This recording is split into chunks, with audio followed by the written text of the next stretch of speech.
Hi friends, welcome back. आज इस video में हम बात करने वाले हैं सेकेंड ट्राइमेस्टर ऑफ प्रेगनेंसी की, जो कि आपका गोल्डन पीरियड कहा जाता है प्रेगनेंसी का, जिसे हम हनीमून पीरियड भी बोलते हैं प्रेगनेंसी का।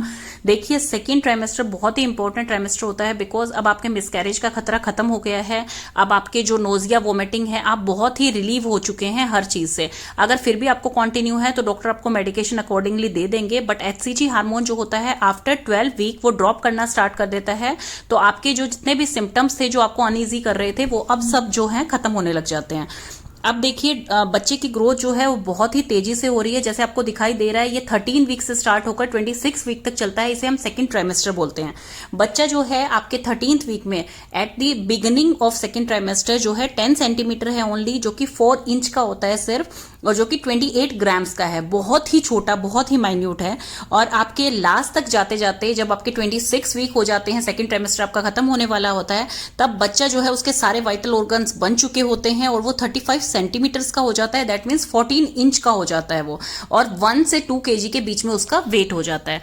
जैसे कि आप पिक में देख पा रहे हैं, आपका जो बम्प है, जो प्रेग्नेंट लेडी का बम्प होता है, वो भी इजीली विजिबल होता है after second trimester. Second trimester में उनको जो बम्प होता है वो इजीली विजिबल होता है, बिकॉज डॉक्टर से हमारे सबसे ज्यादा क्वेश्चंस यही रहते हैं कि हमारा बम्प दिखना कब स्टार्ट होगा, हमारे बेबी किक कब करेगा। बिकॉज फर्स्ट प्रेगनेंसी में किक जो है वो थोड़ा सा लेट आपको पता लगती है। ऐसा नहीं है कि लेट होती है सबकी, बट हमें जो है कई बार ये फ्लैटनिंग और क्विकनिंग जैसा होता है फील अंदर, हम उसे इग्नोर कर देते हैं, बिकॉज फर्स्ट में हमें वो पता नहीं लगता है कि इजीली हम रिकॉग्नाइज नहीं कर पाते हैं कि वो हमारे बेबी की किक है या हमारे गैस और ब्लॉटिंग हो रही है।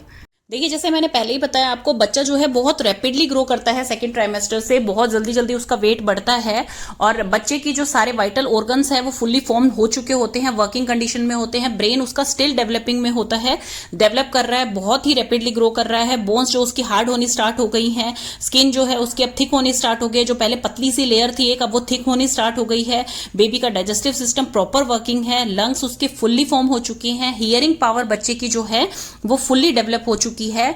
और आप उसको, अगर मदर उनसे बात करती हैं तो वो आपको रिस्पॉन्ड भी करते हैं कई बार, क्योंकि वो अंदर किक करते हैं। मदर की आवाज से सबसे ज्यादा इफेक्ट करते हैं वो, इसीलिए कहा जाता है कि मदर को इस टाइम में पॉजिटिव वीडियोस देखनी चाहिए, नेगेटिव ड्रामनी हॉरर स्टोरीज नहीं देखनी चाहिए, और क्राई नहीं करना चाहिए, क्योंकि इसका डायरेक्ट असर आपके बच्चे पर पड़ता है कहीं ना कहीं साइकोलॉजिकल।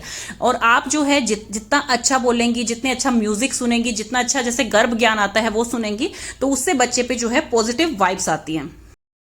पूरी प्रेगनेंसी का सबसे इंपॉर्टेंट स्कैन जो होता है वो भी आपका सेकंड ट्राइमेस्टर में ही होता है, जिसे कि हम एनोमेली स्कैन बोलते हैं, जो कि डॉक्टर आपको 18 to 22 वीक्स के बीच में रिकमेंड करते हैं कराने के लिए। ये बच्चे की ग्रोथ देखी जाती है इसमें प्रॉपर, बच्चे में कोई डिफेक्ट तो नहीं है, वो सब इसमें विजिबल होता है, जेंडर इसमें इजीली विजिबल होता है। और डॉक्टर ये जो टेस्ट है आपका, इसको करने में कम से कम 1 आवर या 45 मिनट्स आपको लगते ही लगते हैं। इस पर मैंने प्रॉपर एक वीडियो बना रखी है कि किस लिए ये एनोमेली स्कैन इतना इंपॉर्टेंट होता है। अगर इसे स्किप कर दें या अगर इसे लेट कराते हैं तो बॉडी में क्या हार्म हो सकते हैं हमें, उस पर एक प्रॉपर वीडियो बना रखी है, उसका लिंक आप डिस्क्रिप्शन बॉक्स में देख सकते हैं। प्रेगनेंसी में जो है आपको लेफ्ट साइड करवट लेके ही सोनी होती है, स्पेशली फ्रॉम सेकंड ट्राइमेस्टर, क्योंकि बच्चा जो है अब प्रॉपर ग्रो कर चुका है, आपका यूट्रस का साइज बढ़ता जा रहा है, लिगामेंट पे प्रेशर ज्यादा ना पड़े, आपको लेफ्ट साइड में ही करवट लेके सोनी चाहिए। ये बेस्ट पोजीशन मानी गई है लेटर प्रेगनेंसी के लिए, क्योंकि ये अनरिस्ट्रिक्टेड जो ब्लड फ्लो होता है उसको भी जो है अलाउ करती है, और प्रॉपर जो है बच्चे तक ब्लड फ्लो इजीली पहुंचाती है। अभी हमने सेकंड ट्राइमेस्टर के स्कैन की बात की, अभी मैं आपको वैक्सीन के बारे में बताती हूँ। देखिए, ऐसा कोई हार्ड एंड फास्ट रूल नहीं है कि आपको वैक्सीन जो है इसी वीक में लगवानी है, ऐसा कुछ प्रेगनेंसी में नहीं होता है। But tetanus vaccine is compulsory, आपको लगवानी होती है tetanus vaccine. Diphtheria and pertussis vaccine भी डॉक्टर जो है रिकमेंड करते हैं, फ्लू शॉट्स भी डॉक्टर रिकमेंड करते हैं, और according to weather and season के भी डॉक्टर वैक्सीन आपको रिकमेंड कर सकते हैं। अब हम बात करते हैं things to take action immediately. देखिए, यूटीआई जो है एक कॉमन सिम्टम होता है प्रेगनेंसी में, लेकिन इसमें इतनी जलन होती है और आप इतना पेन सहन करते हैं, इससे अच्छा है आप डॉक्टर विजिट करके इसकी मेडिकेशन लीजिए। प्रॉपर जो है अपने आप को हाइड्रेटेड रखिए, लिक्विड इनटेक ज्यादा लेना होता है हमें प्रेगनेंसी में। ब्रेस्ट टेंडरनेस, एरोला डार्कनिंग, ये सब जो होते हैं ये बिल्कुल नॉर्मल है प्रेगनेंसी में। इसके लिए आपको घबराने की जरूरत नहीं है, क्योंकि बॉडी अपने आप को प्रिपेयर कर रही होती है फॉर ब्रेस्ट फीडिंग। इसलिए इस चीज में आपको घबराने की जरूरत नहीं है। आप कंफर्टेबल इनर वियर पहनिए, जिससे कि आपको इसमें रिलैक्सेशन मिलेगा। नेक्स्ट हमारा आता है बैक एक। देखिए, अगर बैक एक आपको नॉर्मली हो रहा है तो वो इसमें आपको कोई फिजियोथेरेपिस्ट से या डॉक्टर से मिलने की जरूरत नहीं है। लेकिन अगर बहुत ही स्वीयर हो रहा है, आपको उठने में दर्द हो रहा है, आपको चलने में भी दर्द हो रहा है, कोई पोजिशन आपको रिलीव नहीं कर पा रही है, तो प्लीज विजिट योर डॉक्टर। वो फिजियोथेरेपिस्ट से मिलवाएंगे आपको, और वो आपको लिटिल बिट छोटी छोटी एक्सरसाइजेस बताएंगे, जैसे कि मुझे भी बताई गई थी। टॉवल से करने वाली एक्सरसाइज थी, जिसे कि स्ट्रेचिंग करने को बोला था मुझे, जिससे कि मुझे काफी रिलीव हो गया था। बिकॉज जैसे जैसे हमारा टम्मी बढ़ता है, बच्चे का वेट बढ़ रहा है, यूट्रस ग्रो कर रहा है, तो हमारे लिगामेंट्स पे वो प्रेशर क्रिएट करता है, उस कारण हमें बैक एक होता है। नॉर्मल बैक एक अगर आपको किसी पोजीशन में लेटने से हो रहा है या खड़ा होने पे हो रहा है तो वो नॉर्मल है। लेकिन आपको अगर कॉन्टिन्यूअसली हो रहा है तो you should meet your doctor immediately. हमें किसी भी चीज को इग्नोर नहीं करना है, बिकॉज बैक एक आपका प्रीमेच्योर डिलीवरी का, लेबर का भी एक साइन हो सकता है। अगर देखिए आपकी क्रैम्पिंग हो रही है, बहुत ज्यादा एब्डोमिनल पेन हो रहा है, लगातार हो रहा है, स्वीयर क्रैम्पिंग हो रही है, बार बार रुक रुक के दर्द उठ रहा है, तो ये आपका अर्ली लेबर का साइन भी हो सकता है। इसलिए इसमें भी आपको इमीडिएट डॉक्टर विजिट करनी चाहिए। अपने आप गर्म बॉटल से सेकना और ये चीजें बिल्कुल भी ना करें, क्योंकि देखिए बच्चा जो है वो आगे की तरफ है, हमें ये पता है, और बच्चे को अगर कोई हार्म हम पहुंचा रहे हैं तो वो हमारी गलती है। तो इसलिए आपको तुरंत डॉक्टर विजिट करनी चाहिए। आपको उनसे पूछना चाहिए कि is it a labour pain और फॉल्स लेबर पेन है ये, कि क्रैम्पिंग मुझे किस कारण से हो रही है। नोज ब्लीडिंग जो होती है वो कॉमन होती है हमारी सेकंड ट्राइमेस्टर में, बिकॉज क्या है, इसका वेदर से नहीं, इसका क्या है, हमारा ब्लड फ्लो जो है बहुत इंक्रीज हो जाता है बॉडी का, तो उस कारण से जो है छोटी छोटी वेन्स जो होती है ना वो फट जाती हैं, उनके कारण नोज ब्लीडिंग होती है हमें। लेकिन अगर बहुत ही ज्यादा हो रही है तो आप डॉक्टर विजिट कर सकते हैं, या डॉक्टर से आप फोन पे पूछ सकते हैं कि हमें कौन सी मेडिकेशन लेनी चाहिए, या नॉर्मली हमें कितना वेट करना चाहिए ताकि ये अपने आप से रुक जाए। नेक्स्ट आता है पाइल्स। पाइल्स की देखिए बहुत ही कॉमन दिक्कत है, लेकिन ये ज्यादातर प्रेगनेंसी के बाद देखने को मिलती है, आफ्टर डिलीवरी।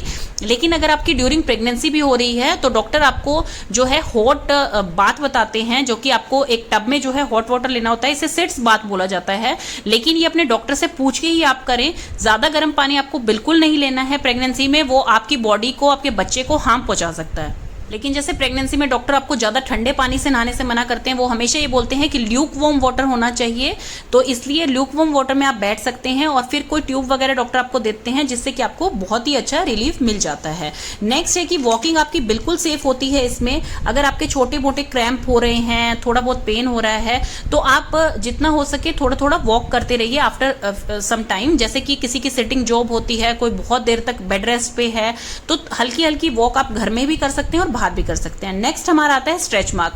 देखिए बहुत सारे लोग इस टाइम डॉक्टर के पास शिकायत लेके जाते हैं, मुझे स्ट्रेच मार्क विजिबल हो रहे हैं, मैंने तो बिल्कुल भी जो है इन्हें स्क्रैच भी नहीं किया है, फिर भी स्ट्रेच मार्क आ गए हैं। देखिए स्क्रैचिंग से कुछ लेना देना नहीं है। हाँ, अगर आप स्क्रैचिंग करेंगे तो ये बढ़ सकते हैं, बट नेचुरली जितने आपको स्ट्रेच मार्क आने हैं वो आएंगे, क्योंकि जैसे ही आपका देखिए पहले बिल्कुल नींबू की शेप का आपका यूट्रस है, अब वो बलून बनता जा रहा है, और इतना बड़ा बलून बन गया है, जैसे कि बलून को आप एकदम से हवा निकाल दें उसकी, तो उसकी शेप कैसी हो जाती है, ओरिजिनल वाली शेप नहीं आ पाती है।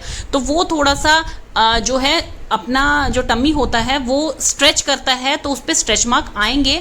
इसमें सबसे बेस्ट यही होता है, नारियल का तेल या एक बायो ऑयल करके आता है, आप वो लगा सकते हैं, बट उससे ऐसा नहीं है कि आपको स्ट्रेच मार्क बिल्कुल क्लियर हो जाएंगे, ऐसा कुछ नहीं होता है। नारियल तेल की आप हल्की हल्की मसाज कर सकते हैं, ताकि आपको स्क्रैचेस वगैरह करने का मन ना करे। प्रेगनेंसी में हमारी बॉडी का टेम्परेचर नॉर्मली बढ़ जाता है, थोड़ा सा फीवरिश हमें फील होता है, लेकिन वो नॉर्मल है। लेकिन अगर आपको 100 फ़ारेनहाइट से ज़्यादा टेम्परेचर है तो आप डॉक्टर विजिट करके पूछिए कि इसका रीज़न क्या हो सकता है, क्योंकि ये एक इन्फेक्शन का साइन होता है। आपके इस टाइम में जो है प्रॉपर ब्लड टेस्ट किया जाता है सेकेंड ट्राइमेस्टर में, जिसमें कि आपके थायराइड वगैरह तो स्टार्टिंग से चेक होते आ रहे हैं, जैसे HB है, थायराइड है, नॉर्मल सारे चेकअप आपके फर्स्ट ट्राइमेस्टर में हो जाते हैं। गैस्टेशनल डायबिटीज़ आपका प्रॉपर इस ट्राइमेस्टर में चेक किया जाता है। मेडिकेशन आपको प्रॉपर लेनी चाहिए। कई बार क्या है, हम लापरवाही में कि थायराइड की मेडिसिन मैंने 3 महीने ले ली है या 2 महीने ले ली है, अब मैं स्किप कर देती हूँ 7 मंथ से, ऐसा बिल्कुल नहीं करना है। ये आपके बेबी को और आपकी बॉडी को हार्म बहुत ज़्यादा पहुंचा सकते हैं, इसलिए मेडिकेशन आपको प्रॉपर रखनी है, चाहे वो कैल्शियम है, आयरन है, आपकी थायराइड की है, गेस्टेशनल डायबिटीज़ की है, तो मेडिकेशन आपकी प्रॉपर चलनी चाहिए। अगर आपको बहुत ही स्वेयर हेडेक हो रहा है, नॉर्मल हेडेक होना इज़ नॉर्मल थिंग, बिकॉज हमारे हार्मोन्स ऊपर नीचे होते हैं, तो ये सिम्टम्स हमें आ सकते हैं सेकेंड ट्राइमेस्टर में भी।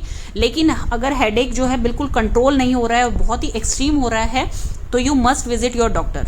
आपको अगर शॉर्टनेस ऑफ ब्रीथ हो रही है या बच्चे की मूवमेंट मान लीजिए आपको 5th मंथ में स्टार्ट हो गई थी और 6th मंथ के लास्ट तक आते आते आपको ये लगता है कि अभी बच्चे की मूवमेंट बहुत ही कम हो गई है, तो आपको डॉक्टर को जो है कॉल कर पूछना चाहिए। देखिए रश में कभी भी डॉक्टर विजिट नहीं करनी चाहिए, उससे आपकी बॉडी को हार्म हो सकता है। आप पहले डॉक्टर को कॉल कीजिए। कई बार डॉक्टर फोन पे ही इतनी अच्छी मेडिकेशन बता देते हैं, तरीके बता देते हैं कि आपको तुरंत रिलीफ मिल जाता है कि ये नॉर्मल थिंग है। कई बार हम वैसे ही ओवर प्रोटेक्टेड होकर डरने लग जाते हैं, तो ऐसा नहीं करना है आपको। एंड डेंटिस्ट विजिट आपको सेकेंड ट्राइमेस्टर में, मैं बार बार बोलती हूँ, मस्ट विजिट करनी चाहिए आपको डेंटिस्ट की, बिकॉज कई बार हमारे गम में जो ब्लीडिंग गम होते हैं और जो इन्फेक्शन होती है गम की, उसके कारण प्री मैच्योर सिम्टम्स हमें आ सकते हैं, प्री मैच्योर हमारे लेबर स्टार्ट हो सकते हैं। बिकॉज क्या है, टूथ डिके इस टाइम में नॉर्मल थिंग है, लेकिन फिर भी आपको डेंटिस्ट विजिट करनी चाहिए। प्रॉपर उनकी जो भी रिकमेंडेशन है वो माननी चाहिए, सो दैट कि आपको आगे जाके हार्म ना हो।